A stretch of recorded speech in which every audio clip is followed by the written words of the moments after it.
Yeah, we have our 30. All right. You guys want to go ahead? Okay. Do you guys want to ask questions via group chat, or do you want to just ask them like regular civilians back in the day, face to face?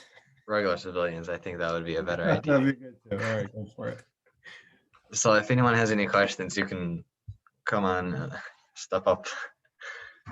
Was it? I don't know what. I don't know. Being a pharmacist is a great job. It's very rewarding. I am fortunate enough to love my job and it still be financially secure for myself. Um, did I? Do I? I don't know. When I was younger, I wanted to be the director. When I got to that position, I realized it's a great position. It's good to hold. But ultimately, my mindset for myself personally is to work for myself at the end of the day. Might not necessarily apply, but that doesn't matter.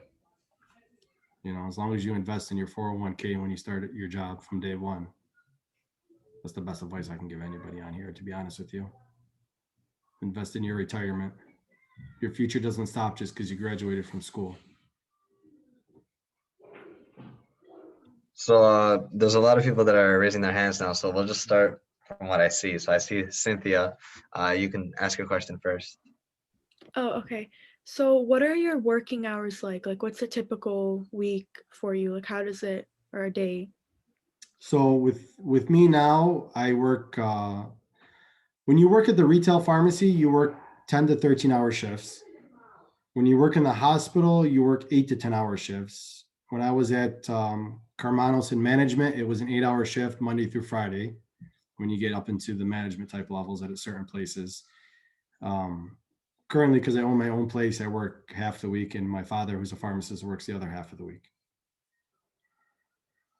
Does that help?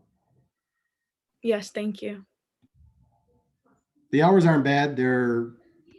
I mean, if you work a 13-hour shift, you're off the next day in the retail world. Ideally, because I when I graduated within that 2-year time frame, I got married and had kids. I didn't want to go 13 hours without seeing my kids, so I switched over to 8-hour shifts. I thought that was more convenient. 8-hour shifts like consecutively, right? Like every day? Yeah, Monday through Friday. And then I was young, so I worked a lot of overtime as well.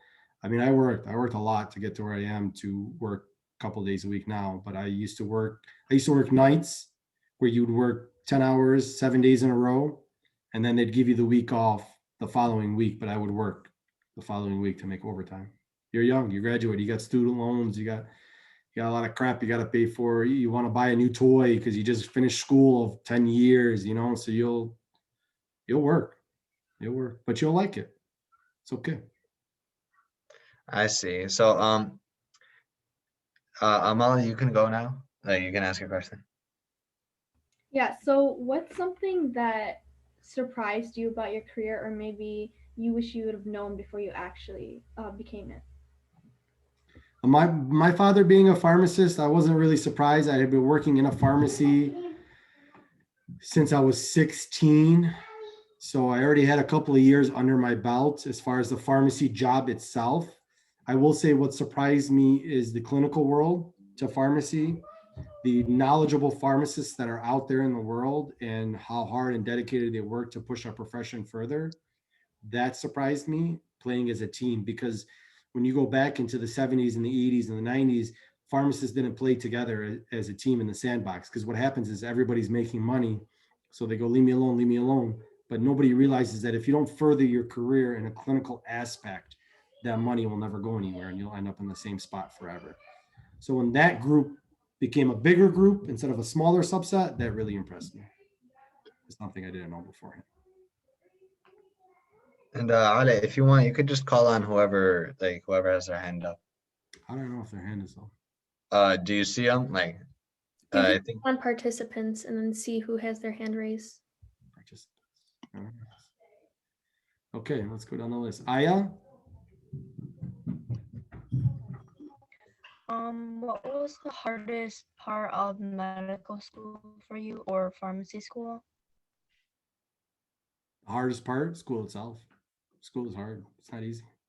That's the hardest part. Adjusting that first year, knowing that I can get beat up and still do it and still make it and go through. Don't ever think something is hard. Just think, what am I not doing correctly to get through it? Okay, because you don't have to. I'm sure a lot of people are on here are going through it at the highest level, but you know what they call the first person and the last person to graduate from med school? A doctor. You just have to go through it. You just have to believe in yourself and go through it. Your passion will dictate your career. Does that help? You're on mute. Yeah. Thank you. You're welcome. All right. I saw a question in the chat here. I wanted to everybody. Okay. Just passed her pharm exam and she had taken it before but failed. How do you prepare for your exam? So she she failed it the first time, which means nothing. Okay. And I say that because she took it again and she passed. So that's outstanding. And that's a great example of how you will fail, but if you learn and come back a second time stronger and stronger willed, you will pass. How you pass for these exams? For me, I focused very, very, very hard on my clinical rotations and made sure I was a sponge because I figured I'm a face-to-face learner and on hands. Okay. So my rotations was a prime example of that. So I really, really zoned in on my rotations. I learned everything I could. I try to go see all the surgeries, even though I'm a pharmacist, I would still go in to see the anesthesiologist, what he was giving, and do as much as possible. Then you have prep courses as well. Take a prep course. It's extremely important. That'll help you prepare for the exam. And then if you fail the first time, you fail the first time. Doesn't mean anything. You just got to take it again. That's all. Hopefully that helps, Nora. Zainab?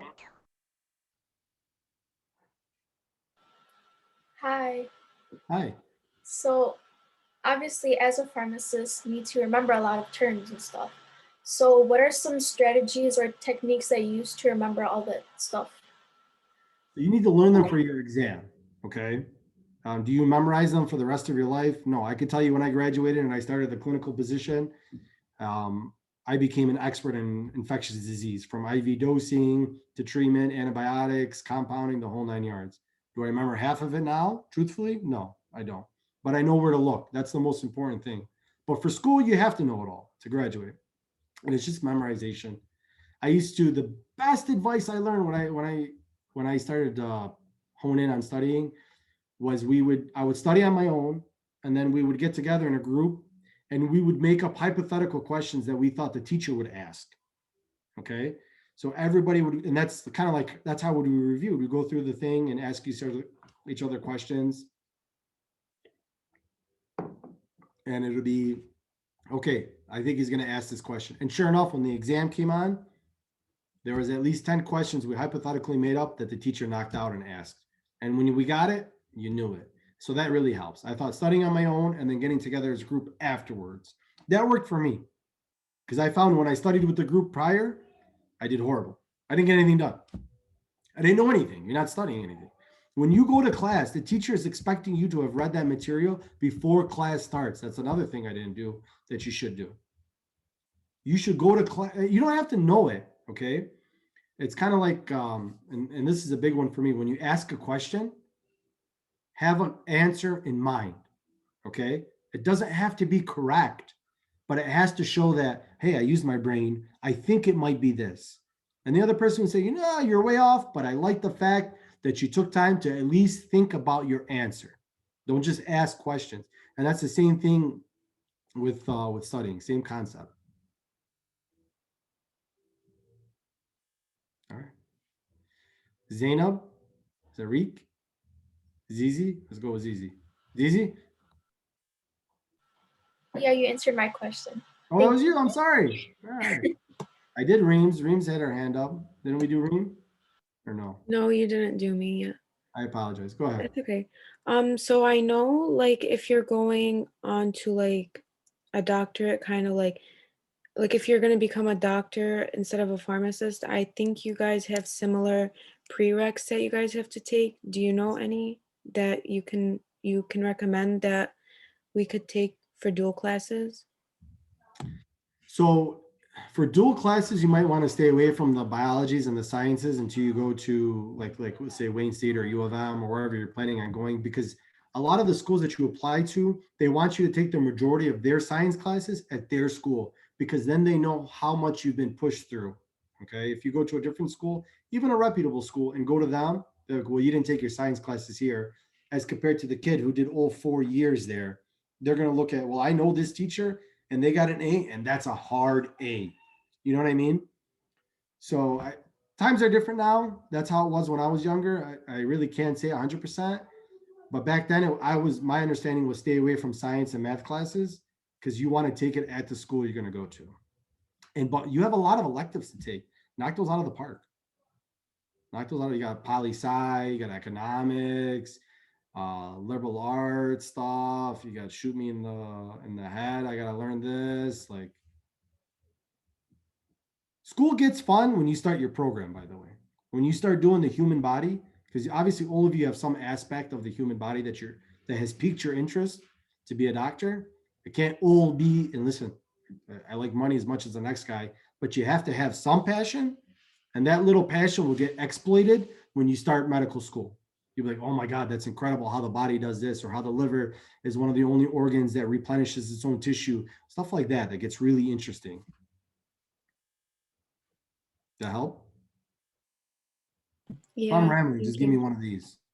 So I'm pretty old, so I'll tend to ramble from time to time. Just do one of these. All right.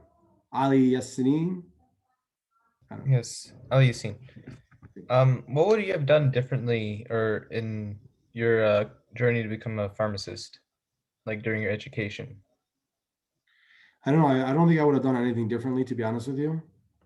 I think my path was satisfying for myself. Um, I don't know if I had to do it all over again. I would have to say I would have had to start focusing at your guys' age. Like, what's the general age group in this class? Most of us are sophomores here. Okay, I would have to say, if I had to do something different, go all the way back to being a sophomore, to focus more in high school to apply to be a doctor, and that's just ridiculous.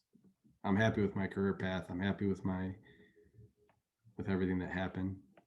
Um, I think the future of pharmacy is going to be even more like in California. You can do refills and prescribe simple antibiotics and stuff like that, because I am the expert of my domain. There's no reason why you can't come to me and I can't be like, all right, yeah, I can see that you need some amoxicillin, or give a refill on a maintenance medication. So we are getting closer and closer to those phases of life for pharmacists. That's another thing that I liked about pharmacy is I'm the king of my domain, right? You can't come into my pharmacy as a physician, as a nurse, as anything, and tell me what to do. I am the drug expert. That is my domain. You cannot come and tell me what to do. Same kind of thing with a medical doctor. That's why I picked pharmacy. I like that aspect of it. And when you talk to the doctor and you become a pharmacist, you are the king of your domain. You know more than them on that drug. Did it help, Aly? Yeah, thank you. You're welcome. Let's go with who's next? Reem Darwish. Hi. So I was just wondering, like, what prerequisites are the best to take for the first year, like freshman year of college? Are the fastest? No, like the ones you recommend that help us prepare, like the ones that we need to do. I would say I can't answer that question specifically, but what I will tell you is, do not expect to get into a medical professional program by taking one semester with one class. The heavier the load of the class, the more it shows that you can handle getting beat up. So don't go applying in one semester you took only art or online class. They're gonna be like, well, yeah, you got a 4.0, you took art. Okay, so for instance, when I took like inorganic and organic and math all at the same time, when they looked at my resume, they're like, okay, well, you took 3 heavy classes at the same time and you passed them all with high marks. That's the kind of stuff that they're going to look at. Now, I'm not saying to overwhelm yourself, but I'm saying add like maybe 2 hard classes and then a couple of fillers, or 3 hard classes, whatever the standard is now. But don't just assume that you're going to go in and I mean, I'm not going to say anybody in here has got a lollygag, but the heavier the load, the more it shows you can handle. It's pretty much the best way I can. Okay, thank you. Amani, Sayed? So I was just wondering what made you decide to go into the medical field and then like decide to go in the medical field that you wanted to be a pharmacist. So with me, it was at first, it started off with the lifestyle. It was a very comfortable lifestyle. It's a great job. It's financially secure, and you're giving back as well at the same time to the community. I was that guy in class when we took like your recreational pharmacy class. We had an old CEO come into class. My class had about 200 kids. He asked the class, "Why is everyone going into pharmacy?" So I raised my hand. I go, "Honestly, the financial security is one of the reasons." And he's like, "Does anybody else agree?" And everybody else was shy. Nobody wanted to raise their hand. But he's like, "That guy right there knows what he's doing." And I'm not saying that that drives everything. When I went through pharmacy school, I became more in love with the clinical aspect of pharmacy. As a kid, you only know so much about the job until you really learn the clinical aspect. So you have to have some type of motivation, like healing people, financial security, or prestige. These are the things that most people go to become a medical profession. But when you get into the program, your mindset changes. Okay, you get older, become more humble. You've gotten beaten up a couple of times, so you've been humiliated, which is great because it works for your character. And then you reflect upon yourself, be like, you know what, this this job is very rewarding. So I am fortunate enough to have a job that I love, does provide financial security for me, and I am passionate about. I truly am at the end of the day. Why I Thank, specifically picked pharmacy, maybe it was watching my father being a pharmacist as a kid. thank you for answering. You're welcome. Batul? Hamaka? Oh, yeah. Would you ever like your degree in a higher position? I'm sorry, I think your sister wants to ask a question.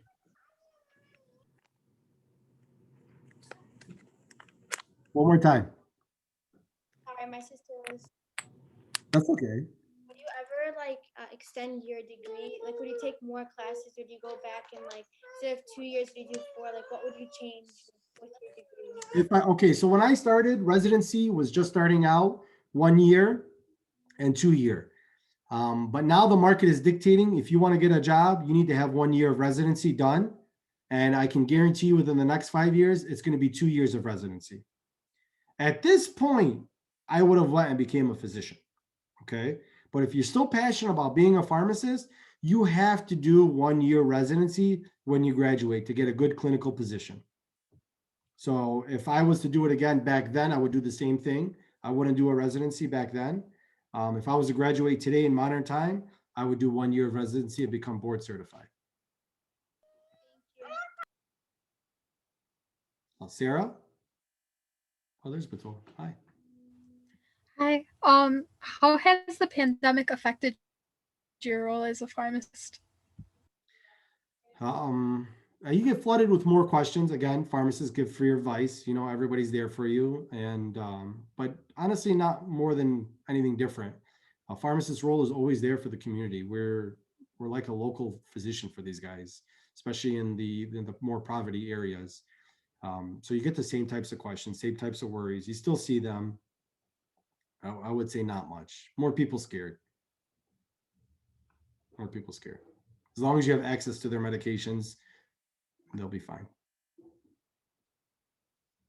And Ali, Ali AL. I don't know. Yeah. If you could tell your high school self one thing, what would it be? Invest in Apple. No, but like, academic wise. Invest in Apple. Seriously. That's the one thing I would go back in time and tell myself. At the end of the day, academically, there's nothing to change. I graduated. I have my doctorate degree. There's no reason to change. I love my profession. Would I go to become a physician? I don't know if I would at the end of the day. But I had the mindset to do what I wanted to do and I did it. So academically, I don't think I would go back and tell myself anything except for buy Apple. Apple stock, not the fruit. been down so bad. It went up and it just crashed. It's not going up. You have to have the nerve to play the stock market. It's very difficult. It's very, but if you bought it when he's talking when I was a sophomore, it's like $50. You'd be a multimillionaire. All right, who's next? Fatima Yassin. Yeah, I had a question. You said that you went to Ohio. Yes. Like you Ohio did your school in Northern Ohio. University. Did you have to take a test here? I had to take my PCAT. Yeah, I took my PCAT. Yeah, that's all. We got Ali Yasmin. No, yep. Do you need to do any continuous education units as a pharmacist? Yeah, you do 60 credits every 2 years. Yeah. 10 of them are live and the rest are online. I have a question for you guys. A lot of you guys said you wanted to be a PA. If I had to go back in time, I would tell you why. Just out of curiosity. Why does everybody, there's like 5 people in here that wanted to be a PA. I'm just curious. Whoever said they wanted to be a PA. I could answer. I know like I've heard people say that like doctors they're more worried about getting not more worried, but they have more paperwork, so they're not getting sued. So when I did research PA, it said they're more in contact with like patients. They're talking to patients more than doing paperwork. So I feel like I would be interested in talking to patients than doing paperwork. Okay, so let me go ahead and add some insight to that. So the physician's not doing paperwork, his administrative assistant is number one.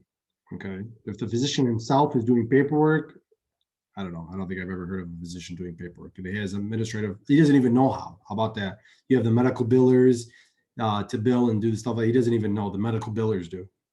It's like a whole nother profession, by the way, medical billing. As far as talking to patients, the reason why PAs talk to patients is because physicians hire them to talk to patients on their behalf, and then the physician still makes money as well. So it's a great job. There's nothing wrong with it, but you just have to understand your place in the medical profession with it. But that reasoning is not valid, just so you know. I went and saw my doctor the other day. I talked to him and only him. Now, if you go to ER or an urgent care clinic, yeah, they're going to have a PA, they're going to have a nurse practitioner, things like that. So if I had to be a PA, I would have picked a nurse practitioner. And I'll pick a nurse practitioner because a nurse practitioner can open up her own clinic in the future. I'm very self-employed, business oriented. So that's my aspect coming from a self-employed, business oriented person. Does that make sense? Yeah. You don't have to agree. No, I actually understand. Yeah, but you don't have to agree at the end of the day. You have to remember that you have to form your own opinion. Okay, what else? I think that was a good, by the way, that was very good. I'm glad I asked that question and I'm glad you responded. We got Ava Faraj. What character traits do you think one who wants to pursue a career in the medical field would have to possess in order to succeed? In the medical field or the education? Both. So the education, it's both of them is the same. You just have to be strong-willed. You want to be a doctor, you got to be a doctor. You have to be strong-willed. It's okay if you have feelings, by the way. Not everybody, like if you see somebody, if your patient died or they coded, I've watched patients code and die. I'm not a very sensitive person, but it's okay if you are on the other end. So if you look at yourself and you think you're sensitive, that's okay. That doesn't mean you can't be a great doctor. Some of the greatest doctors are. So to say there's a specific personality, I'm not going to say there is, because if you want it, you get it. You go through it. You put in your time. You put in your test. You'll be a good doctor regardless of if you're strong or, I mean, at the end of the day, they're going to make you strong. Medical school will make you strong and confident and believe in yourself. That first year, they will beat you up. But after that, they don't want you to leave the program. They want you to succeed. Their numbers look good on you graduating. And if you go on to be world renowned, hey, this lady world renowned, she went to our university. It looks better for the university. They will raise you into adults. They will help you. I'm not gonna say they're gonna raise you, but um, confidence and believe in yourself. That's the most important characteristic there is. Hopefully that helped. Thank you. We got Mohammed Hussein. Yeah, Yeah, I'm you saying guys, by the so. way, if that's you. Hey, if Yeah. I butcher anybody's name, it's not intentional. I don't like that. Yeah, you're good. You're good. So actually, I was gonna ask the same question, but you answered it because like I find character is something very important, or so I've seen. And then I was like, you're very business oriented, right? And business is money making, and it provides financial freedom for a lot of people if they're successful at it. So my question to you is, do you think other specialties can succeed in that, like you're your own boss type of business, like how you do right now? So okay, okay, I do everything I do to get to that high level mark. Okay, you're graduating in a specialty field that starts at that high level mark. So right away, you see the difference. You're starting there. I worked to get there. Okay.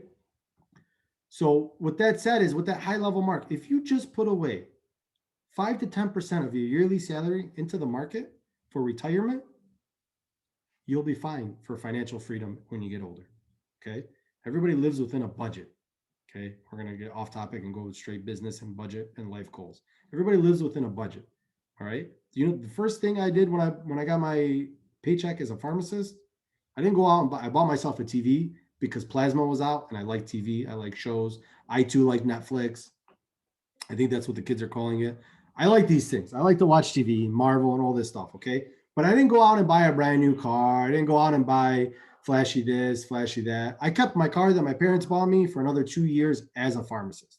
Could have easily afforded a new car, but I didn't because I had debt to pay and I wanted to watch my bank account grow. Right. And at the same time, I'm putting money aside. As a physician, when you work in a hospital, you're getting paid off commission for patient as well, by the way. So you technically already have your own business started. You have your own LLC. If you open up your own clinic, that's a different ballgame. Will you be able to do that? Yeah, absolutely. Is it worth it? It's getting harder and harder because the financial systems are eating everybody alive. As far as like Henry Ford is like, everybody has to come to Henry Ford or Beaumont and stuff like that, but they're still out there. I got a private practice by me. She sees 50 patients a day. She's packed. She's 80 years old, by the way. She moves like this. Like you can't even catch her. She moves so fast. So is the opportunity there? Yeah, if you're going to be a surgeon, you're not going to open up your own business. Opening up your own business is more, you're not going to do oncology because oncology got bought out nationwide. Nobody really does oncology anymore. But if you can do like infectious disease or family medicine, stuff like that, those are more business oriented physicians or dentistry. Dentistry is a huge one that you make great money. But a surgeon's going to be a surgeon. Surgeon's going to be a surgeon, and that's working in the hospital. But they're going to pay you for being a surgeon. A lot of money. I think you said you wanted to be a cardiothoracic or somebody? No, that was Ava. I just want to be a cardiac surgeon. Cardiac surgeon. All right. I don't So know. yeah, that answers my question. So, but of course, like you said, like invest in the stock market. But of course, like because the reason why I ask is not only because of the financial freedom, but time. Time is very important. So, like I'm not once you talking have your about day trading. You won't have time to day trade. You're a surgeon. yeah, I know that. I'm saying uh like right now, if you wanted to, right? Because you're your own boss, you could technically take the day off, correct? If you wanted to. No, I have to staff my pharmacy. Well, let's say it was all staff. Okay, so like let's say it was like Yes, I could. so that's an advantage to you, considering that you control your own schedule and your own time. So that's why I was asking. That And is a you huge answered. advantage when you get to that level. But you don't do that from day one, right? My pharmacy's been open for 10 years and I just left the corporate world this year. No, last year, 2020. Okay. So that means I've been working in the corporate world because if you don't learn that corporate world, how it runs, how to use Excel, how to do financial reports, how to do all this stuff, you won't learn it on your own. And if you don't learn it on your own, you can't budget accordingly. You can't hire. You can't know how much you make off each thing that comes through, all the way down to the cost of paper, right? Just like on Shark Tank, same concept, same concept. So you All have right. to still put in your time to learn these things. And then what you can do to help yourself, take some economic courses, take some business management courses as well, add those in there, get an administrative degree. You could be the CEO of a hospital. Give me 1 second. All right, good. And by the way, for everyone, the meeting's gonna end in 8 minutes. So, any final questions?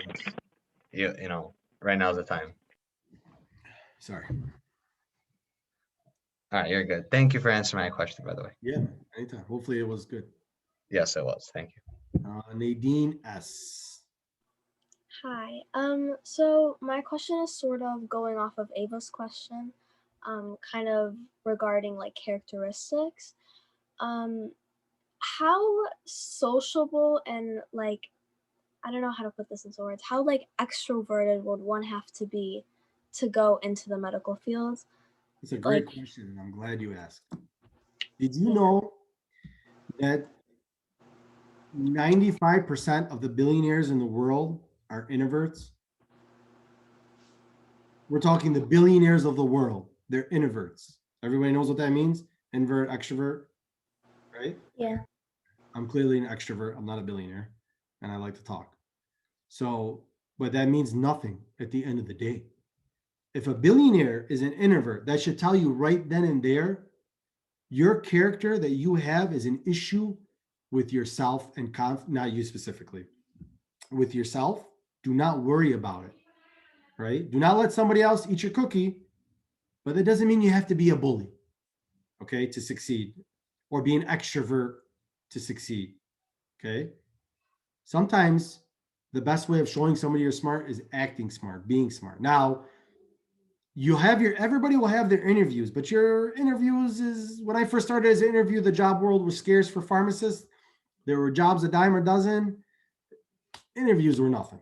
Okay. Then as I got older and I wanted more of a specific type of job in the pharmacy world, I had to do good in my interviews. Again, I'm an extrovert. Doing an interview is not hard for me. I like to hear my voice.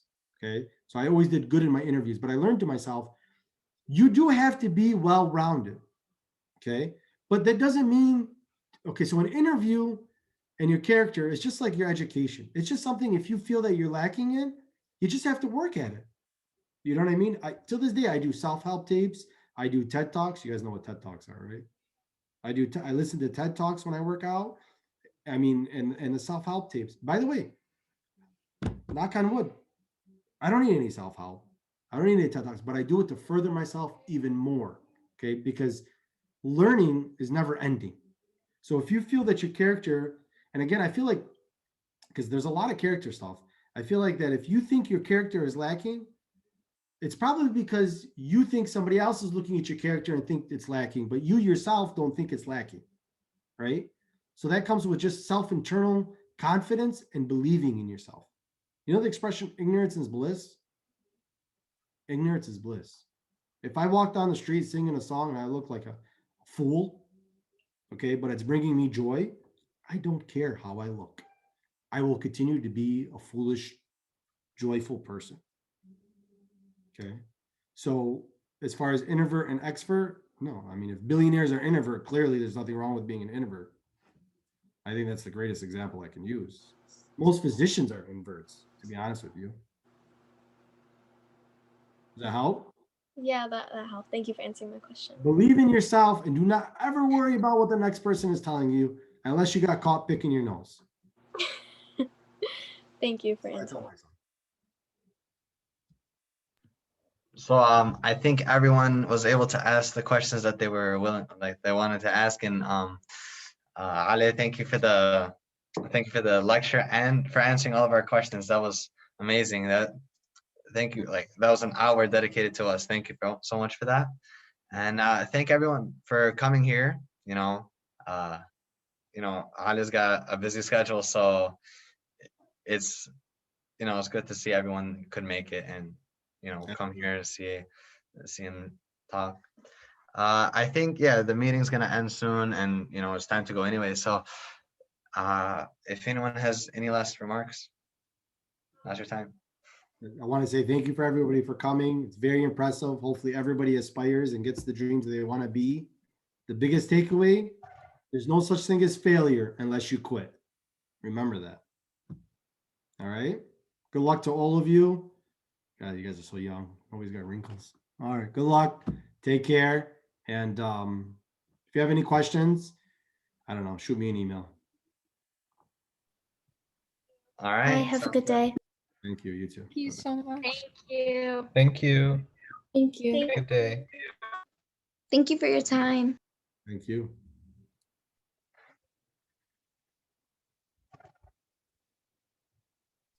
Ava, I have a quick question. I know it's a little bit of a time crunch right now, but can I ask it real quick? Yeah, sure. Okay, so for Henry Ford, my school, I know you. Sarah told me about this, how you guys are not on our schedule. Okay, so a lot of people have been coming and telling me about the schedule, and like there's so many sports going on. We were even considering doing it like around like 8. Like we know that's late, but like that's just like what it's gotten to at this point. Yeah, that would work because I have track conditioning right now. I didn't go to it because I wanted to come to this. Yeah. I'm just gonna probably skip my sports or on what I don't know. If like Yeah, but it was so weird. Yeah, it's hard with sports and everything. Yeah, because I also do wrestling, so I have to leave right now. Anyway, so yeah, we're gonna try to find the best schedule. Obviously, it's not gonna work for every single person. We're gonna try to make it work for as many people as we can. So yeah, I guess that's that. I know you can only skip 6 meetings and then 3 unexcused. So Yeah. Yeah. It depends on the person, honestly. Like if it's like 3 dentist appointments you're skipping for, okay, that's a little much. But if it's sports, we understand. thank you, Ava. Thank you. Mo, stay back because me and Adam have to talk to you about a financial thing. All right, there's a minute left. Okay. Ali, do you have any questions? No, I just want to listen to you guys. Oh, okay. Do you think you Okay, I'm here now. leave because we have to talk about financial situations? You want me to leave? Yes, please. 'Cause we just had to talk about a financial thing, but thank you so much for coming. All right. Good luck. Bye. Thank you. See you, Ali. You guys. Hit him in the private chat. Okay, we have less than a minute. I love the private chat. Whose bank account are we doing Just this? start another meeting because it's gonna end before I even get. I have to go to I have wrestling. to go. Okay, whose bank account are we doing this in? I don't know who wants to. You guys can do it. Oh, there's an issue with the PayPal. There's an issue with the PayPal. Me and my brother were testing to see if the donation button worked, and it worked. But then PayPal flagged it and said, "I'm gonna shut down your account unless you provide me with all these documents." I'm like, Miss Ma'am, it's a donation. I'm not shipping products to people. They were asking me for shipping labels and shipping tracking numbers and my government ID. I sent in 2 of the things, and hopefully they'll get it approved in the next 3 business days. So Oh, okay. But basically, you can transfer it onto a debit or credit card. You can transfer it into a bank account and you can go anywhere to get the money. It's not like it's hard. Okay, so I'm fine using my bank account. It's up to you, Adam, because you're in